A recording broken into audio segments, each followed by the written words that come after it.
Hi, my name is Bria Turner, and this is my Week 9 project.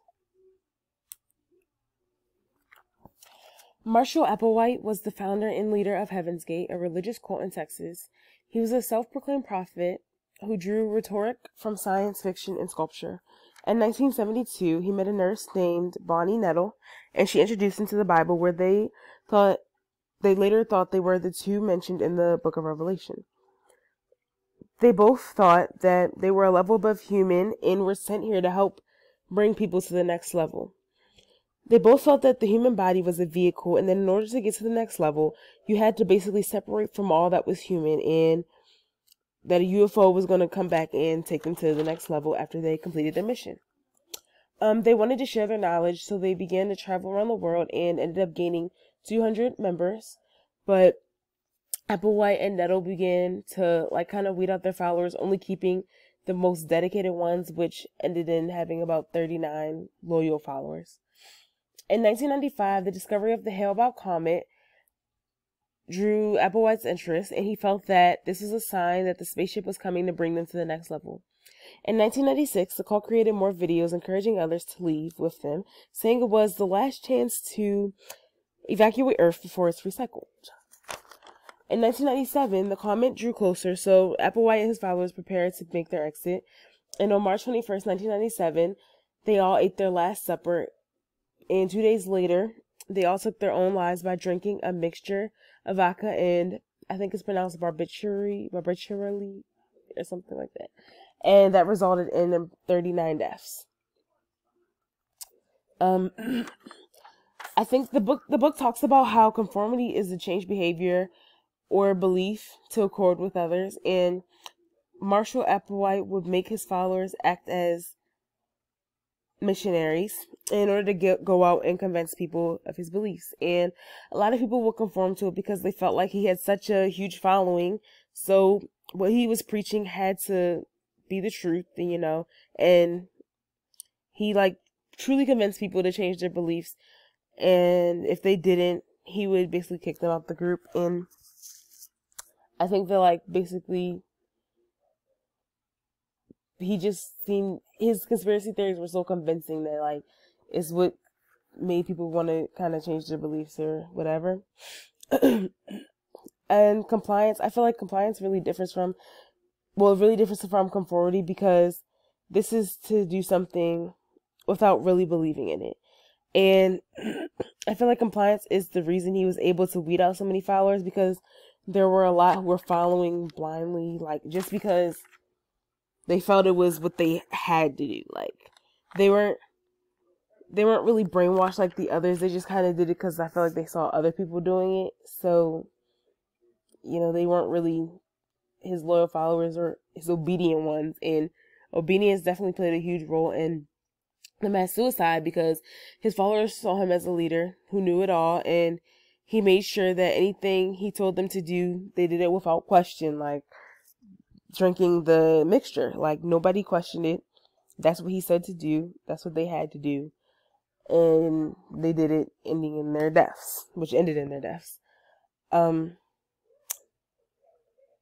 definitely think, they had to be obedient in order to follow as blindly as they did, because nobody really went against him. And like I said, if they did, he would kick them out the group or out the cult, and they weren't a part of it anymore. Group dynamics.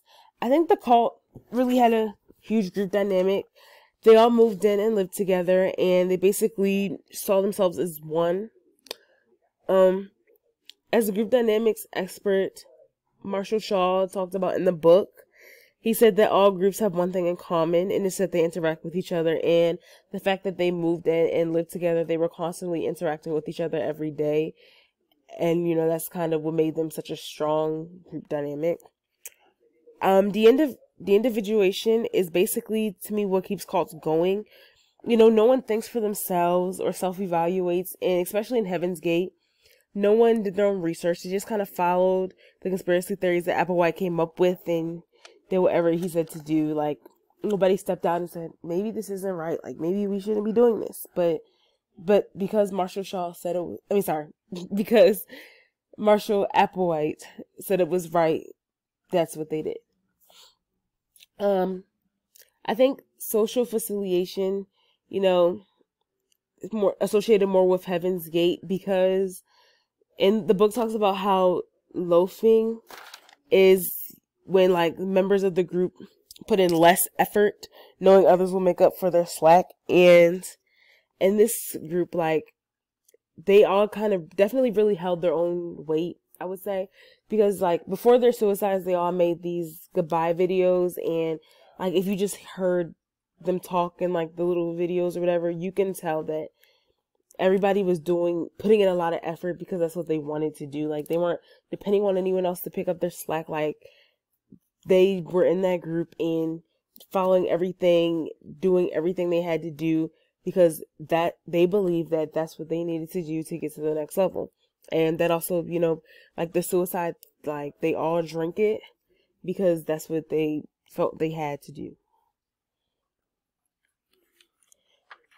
Conflict. If there was conflict in the group, Applewhite basically just would weed them out. Like I said, anyone who wasn't blindly following him and obedient and like very dedicated to it, they would kick them out. Like, if they were causing any type of conflict, he didn't want them to be a part of his group or his cult. The text also talks about like the symptoms of groupthink, and one that really stood out to me was an illusion of invulnerability. I think that stood out to me because his followers were like that. They were truly blinded when it came to the mass suicide. Like, no one thought maybe this isn't the right thing to do. Like, you know, maybe this is like, nobody was like, maybe this is dangerous. Like, it's death, it's permanent, and what if what he's saying, you know, isn't true? Like, we're dead already. Like, you know, it's no going back. So nobody was like sat there and thought like, this is dangerous, clearly, because they all drank the mixer. But it's like, you know, nobody tried to like change it or stop it. So that one really just stood out to me because I feel like it really explained his followers and following. When it came to the question like, can a prevention plan be implemented, I honestly don't think that there's anything that can be implemented to change people from getting hurt. I just say this because a lot of people, especially people who join cults and are so like follow them so blindly, are really easily influenced. And like, once they kind of get an idea or a thought about something in their head, they stick with it. And when people outside of that cult try to change their mind, or, you know, tell them like, this isn't the best thing to do or something, even if it's a family member, like, they're taught like by the leaders to see them as enemies or somebody that's against them, or, you know, or that doesn't believe the right thing because they're not a part of the cult. So I guess like the leaders, like, they basically use manipulation and stuff to just kind of make sure that their followers just do what they say. And that's why I don't think we can really stop it or stop anyone from getting hurt, because at the end of the day, they're pretty brainwashed, and, you know, whatever the leader says, they're going to do, no matter who, like, anyone on the outside does to try to prevent it. They're pretty set in their ways. And these are my references.